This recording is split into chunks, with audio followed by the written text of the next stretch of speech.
తలరాంపురంలో జరిగిందో ఆ సంఘటన మాజీ వీడీసీ సభ్యులకు గౌడ కులస్తులకు మధ్య జరుగుతున్న వివాదం తెలుసుకొని ఓ జర్నలిస్టు వార్తా సేకరణలో భాగంగా ఆ గ్రామానికి వెళ్ళి వార్త రాయడానికి వెళ్తే ఆ గ్రామస్తులు ఆ జర్నలిస్టుపై దాడి చేయడాన్ని మేము తీవ్రంగా ఖండిస్తున్నాము ఆర్మూర్ జర్నలిస్టుల తరఫున.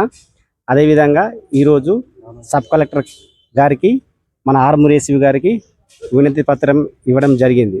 Thank you. గట్ల మండలం తాళరాంపూర్ గ్రామంలో ఓ జర్నలిస్ట్ పై దాడిని ఆర్మూర్ ప్రెస్ క్లబ్ తరఫున అదేవిధంగా నవనాథపురం ప్రెస్ క్లబ్ తరఫున అందరం ఖండించడం జరిగింది.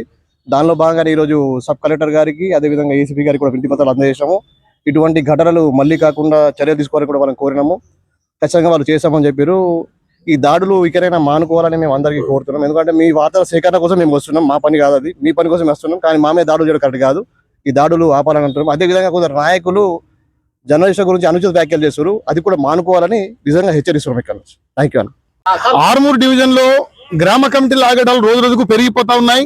ఓ పక్క ప్రజలనే కాదు పత్రికా స్వేచ్ఛను కూడా వాళ్ళు హరించే విధంగా వాళ్ళు పత్రికా రిపోర్టర్ల మీద వార్తా సేకరణ కోసం వెళ్తే ఏర్గట్ల మండలం తాళరాంపూర్ లో పత్రికా రిపోర్టర్ అశోక్ మీద దాడి చేయడం ఏమాత్రం సమంజసం కాదు. దీన్ని ఆర్మూరు డివిజన్ లోని అన్ని జర్నలిస్ట్ సంఘాలు ముక్తకంఠంగా ఖండిస్తున్నాయి. ఇది ఒక పత్రికా రిపోర్టర్ మీద దాడి కాదు, ఇది ప్రజాస్వామ్యం మీద దాడి. పత్రికా రిపోర్టర్ల మీద దాడి చేయడం ఎంత మటుకు సమంజసం ఒకసారి ఆలోచించండి. దీనికి వత్తాసిగా అధికార పార్టీ నాయకులు కూడా కొందరు రిపోర్టర్ల మీద అనుచిత వ్యాఖ్యలు చేసినట్టుగా మా దృష్టికి వచ్చింది. ఇక మీద అధికారమైన ప్రతిపక్షమైన మాకు సంబంధం లేదు.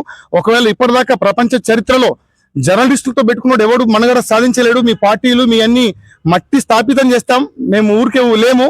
ఈ రోజు ప్రజాస్వామ్యంలో అత్యంత విలువైన పాత్రను పోషిస్తున్నటువంటి జర్నలిస్టుల మీద మీరు ఏమాత్రము మీరు దాడులకు పూనుకున్నా మేము ఊరుకునేది లేదు.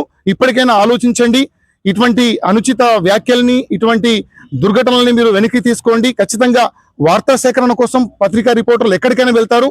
ఆ వెళ్లే స్వేచ్ఛను ఆ వెళ్లే అధికారాన్ని రాజ్యాంగం మాకు ఇచ్చింది. ఖచ్చితంగా మా వంతు మా డ్యూటీలో భాగంగా మేము వెళ్ళినప్పుడు ఎవరు అడ్డుకున్నా రానున్న రోజుల్లో ఖచ్చితంగా మా జర్నలిస్ట్ నుంచి బుద్ధి చెప్తాం.